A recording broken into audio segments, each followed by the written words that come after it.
Hey Brandon, my man, it's so nice to have you on the show today. How are you doing? I'm doing well. How are you doing? I'm doing quite fine, my man. Thank you so very much for being here. Just like I mentioned earlier, I truly appreciate it. And you see, Brandon, oftentimes I love to thank my guest for two things. And I do this so often to the point where it has become an anthem for me. So, firstly, I want to say thank you so very much for investing in yourself. You see, you are on this platform right now because you did invested in yourself. And oftentimes, my man, I love to make reference to the amazing mango tree. You see, some months back, Brandon, I was on a particular road, and just by the roadside, there was this tall, unattractive mango tree. And I use the word unattractive because the mango tree's got no mangoes on it, and the leaves were all dry. So I just walked past it and I went my way. But you see, Brandon, just recently, I was on that same road. And this time around, a lot's changed about the mango tree. The mango tree caught my attention pretty good from a distance, and immediately I got the urge to move so close to it, of which I did, and it wowed me. Because now the mango tree's got a lot of mangoes on it, beautiful green leaves and healthy branches, and not just mangoes now, I'm talking about ripe mangoes. It was such a lovely moment that day. I was so excited. Here is my point.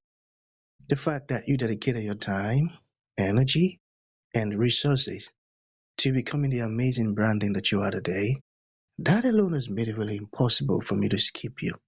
And that's why you got the request from me to be on the show because I was attracted to the fruit of all that you're doing, your philosophies, your insight, how you are offering your solutions, the impact your work is having. These stuffs are amazing.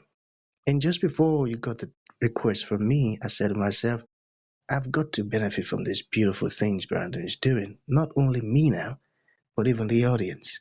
And here we had a day with the amazing Brandon. So thank you so very much for doing that yourself. And secondly, thank you for saying yes to the invite.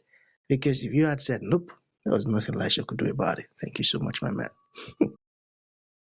Wow, that's a very very gracious introduction, and I really appreciate that. And the metaphor of the mango tree is actually amazing and beautiful because that same ugly tree that you saw that became beautiful and got your attention at some point will be ugly again. All those mangoes will fall off, all those leaves will fall off, and then it has to come back to being beautiful again. And I feel like we as people go through the same thing as that mango tree. We have those ups and downs, those ebbs and flows where we look beautiful and then something happens and we slide back into the ugly portion, and we got to build ourselves back up into the beautiful part again.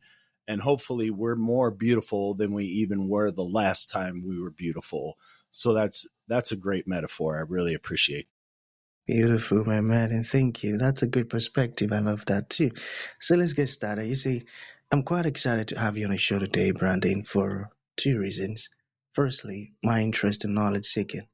I believe in order for one to transition from a terrible situation to that of a beautiful one, I believe it takes the application of knowledge, quality information.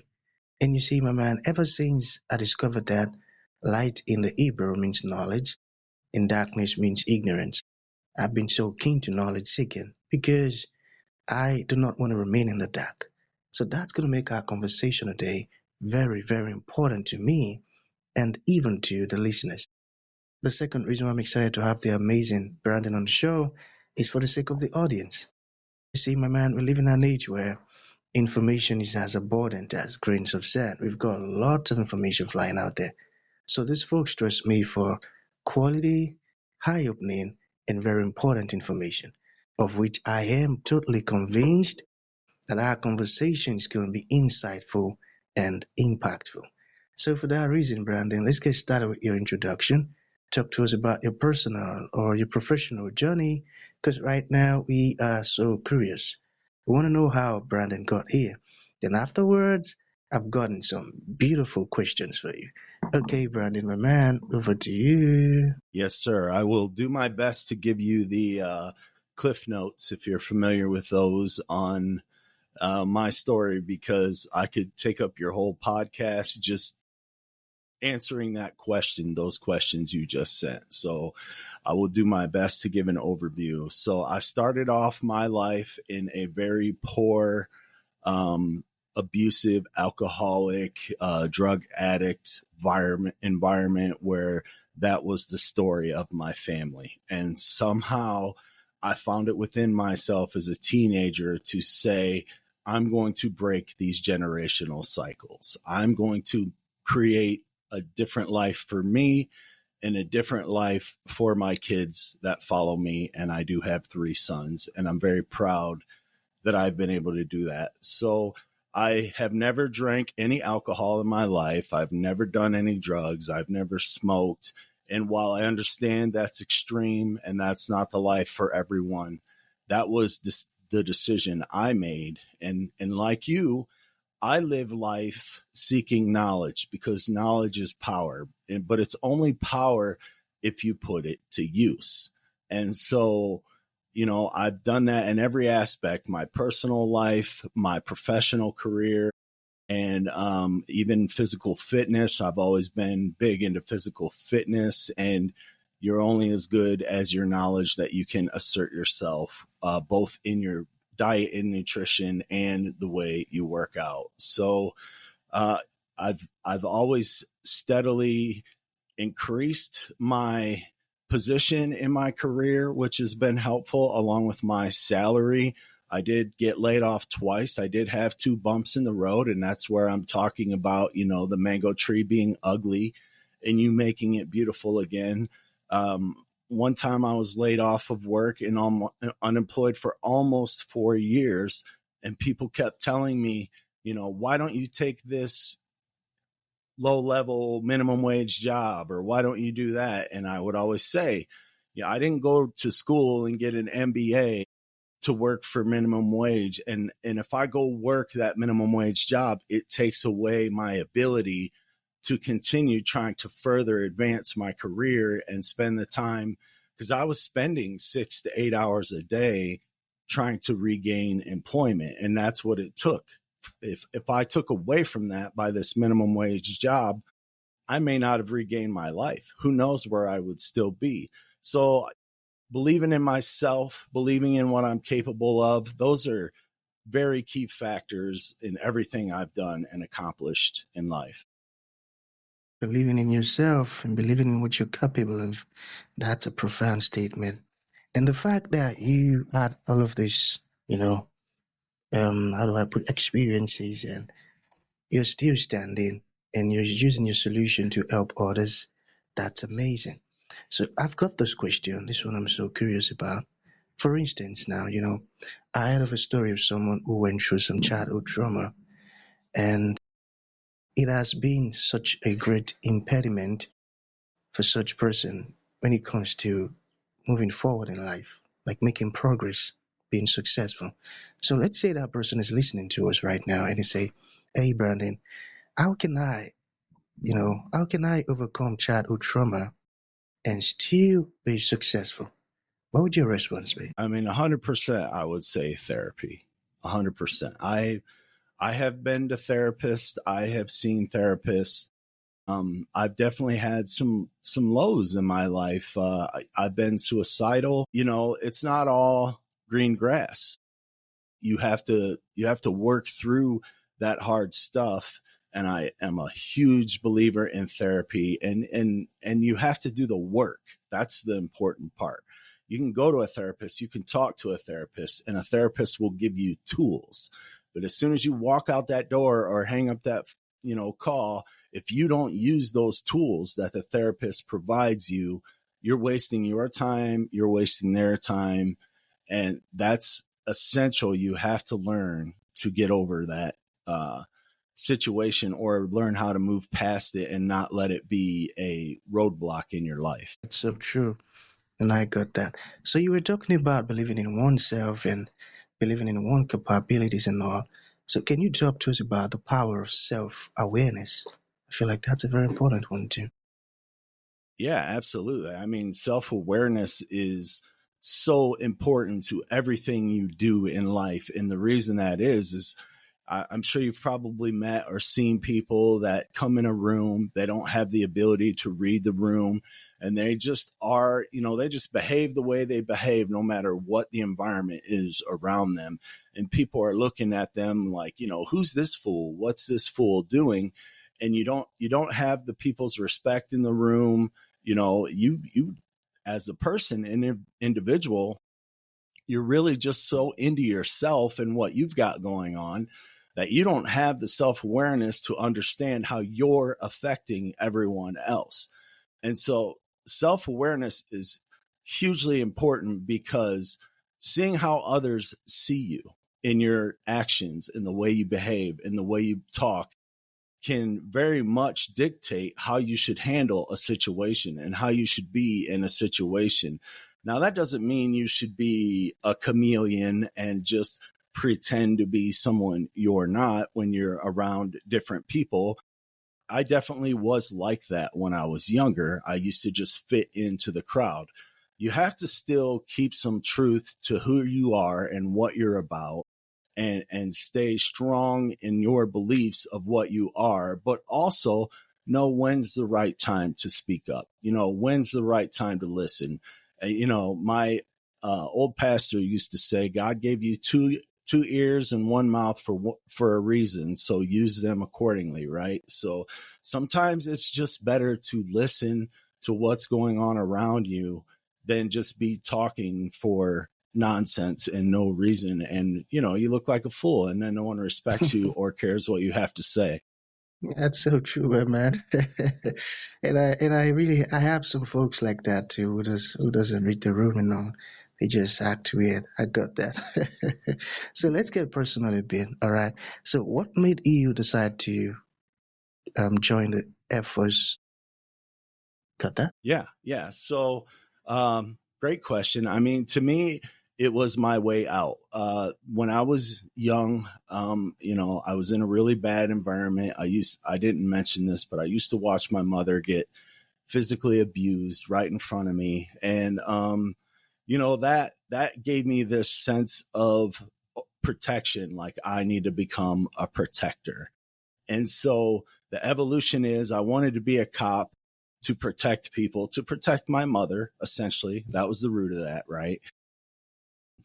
You can't even become a cop till you're 21. You can't carry a gun, and I didn't want to wait that long. I was graduating high school at 17. I wanted to start my life. And I had uncles that were in both the Army and the Air Force. They all told me, join the Air Force. Every one of them told me join the Air Force. So for me, it was like, all right, that's a no-brainer. So I joined the Air Force to become a cop and get out of that environment, that situation I was in. So I was essentially running away from something, but also running towards something, which was that new life, breaking those generational curses that I told you that I knew as a teenager I wanted to do.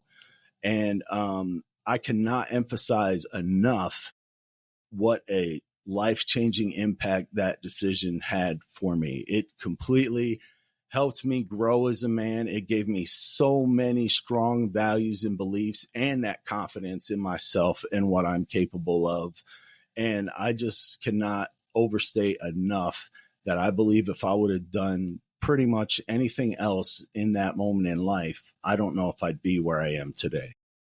Wow, amazing. So why did you decide to leave then? Well, not having any mentorship or father figures to look up to or talk to, which is also one of the reasons I'm out there now, which is one of the reasons I am in a podcast and a life coach, because I do want to be a mentor for young men who do not have that in their life right now, who do not have that available, who don't have access to it. I really want to be there and do that for them, because that was one of the points in life where I had a master sergeant in the Air Force do me dirty, and he kind of, took my Air Force career off the tracks a little bit, but not enough that I couldn't have recovered and still had a great Air Force career. But it was enough for me as a 20-year-old man to feel like, oh my God, I don't have any control of my environment here in the Air Force. If someone outranks me and they don't like me, they could really screw my career. And I let that impact me more than I should have. Now, having said that, I love where my life has gone. If I hadn't gotten out of the Air Force, I wouldn't have gone to college because I never thought I was college material. I didn't think I was smart enough for college. So the fact that I was able to go to college and get a bachelor's degree and then go on and get a master's degree, that all stems from that situation that made me decide the Air Force is not for me anymore. Amazing, I got that. So I have just one more question to go. Talk to us about your marital life. You've been divorced for 3 times, and now you're in the fourth marriage. So Yes. how is it going so far?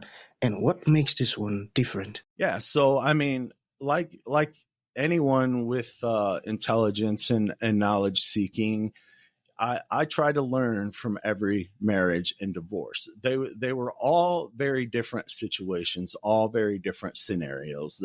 The first marriage was I was a 19-year-old kid stuck in Minot, North Dakota in the Air Force. It was 8 guys to 1 girl ratio. So there wasn't, there weren't a lot of women to go around. And the situation, I was living in a barracks.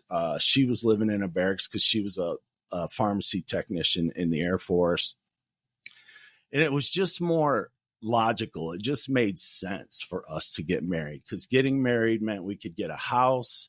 We didn't have to eat at the chow hall. The government would give us money to buy our own food, right? So it was really just a logical marriage. It wasn't this, we're so in love, we want to be together forever type marriage. And then that ran its course and it came to an end with significant things that happened during the marriage that I won't get into the details due to time. And then, the second time around when I was in college, I met this just absolutely gorgeous, amazing woman there who I was intimidated by when I first saw her. But I got the nerve because my roommate challenged me to actually talk to her. And, that worked out.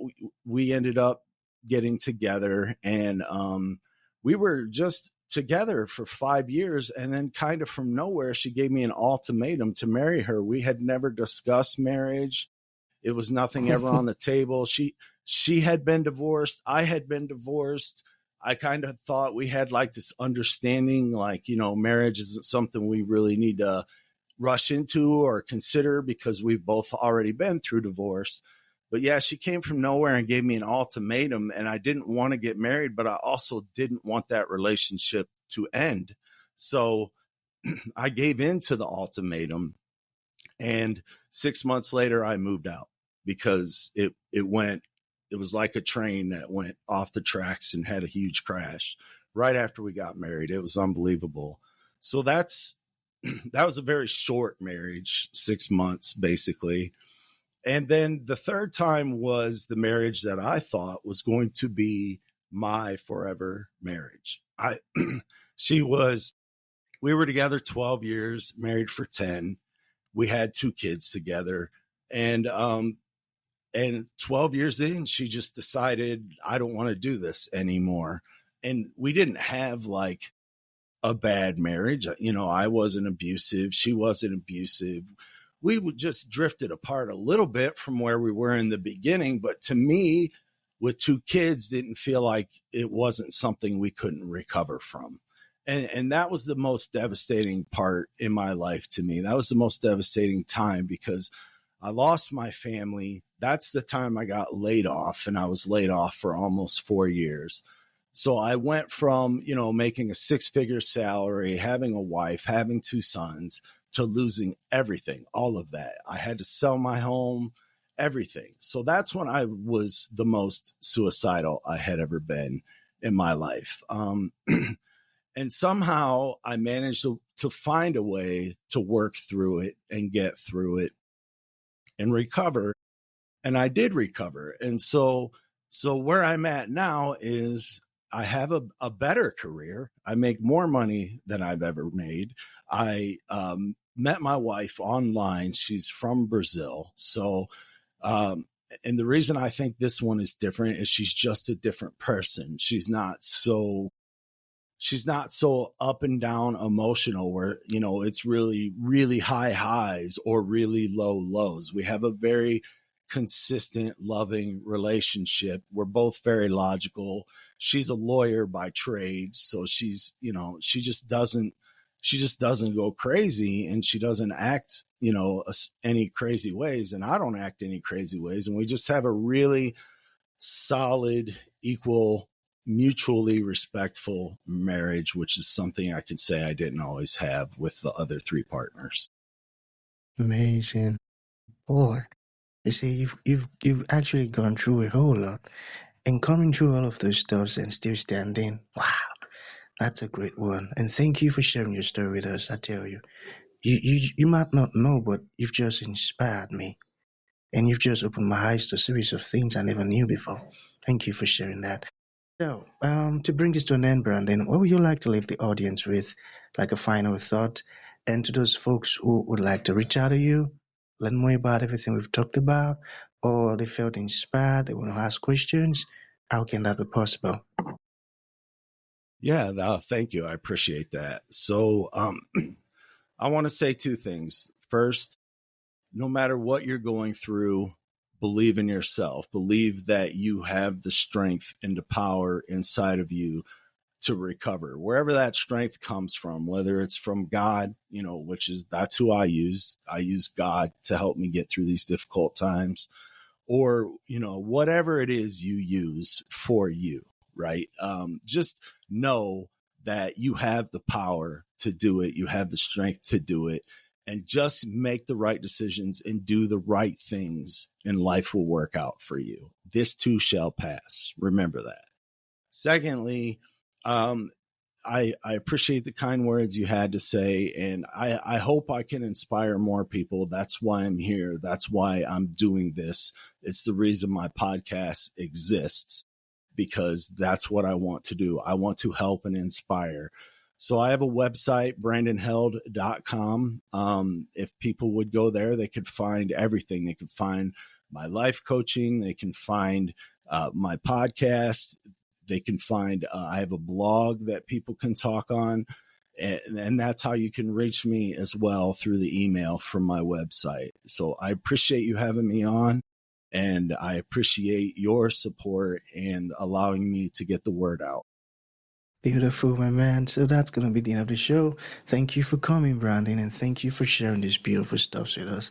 It means a whole lot. Thank you, my man. Thank you.